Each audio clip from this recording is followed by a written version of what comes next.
Kalmbach Feeds, feeding you the results first from the 2011 Ohio State Fair. Zach Johnson making history for the first time. The Market Turkey Grand Champion going to be in this year's Ohio State Fair Sale of Champions. Zach, first of all, congratulations for getting this far. Now talk to me about how you feel about being underneath the lights on Sunday.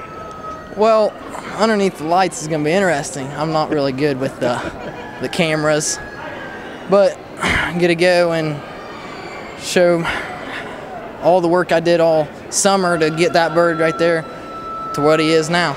Let's talk about that work here in a bit, but first of all, how does someone get into the turkey business? How did it get your interest? My family owns a turkey processing plant, and they've done it.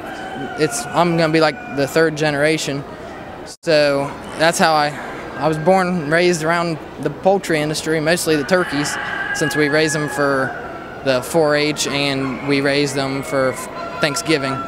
You mentioned that hard work, I'm sure, early mornings and late nights. Talk about what goes into raising the Grand Champion Market Turkey. Well, it's not my first Grand Champion with the turkeys, so I've been doing them for a long time, and the most important thing is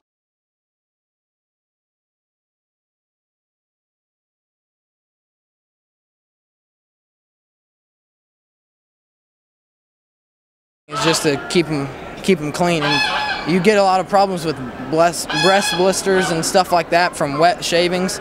I keep them bedded hard. I mean, there's probably a foot worth of bedding in the turkey pen just to keep them clean, and feed and water every day. I'd probably go into the turkey barn close to 7 or 8 times a day just messing with them and trying to get them Grand Champions. All that hard work is now over. Now comes the fun part. We'll see you Sunday at the Celeste Center, the 2011 Ohio State Fair Sale of Champions. Zach Johnson, my guest, feeding you the results first with Kalmbach Feeds. I'm Ty Higgins reporting for the Ohio AgNet.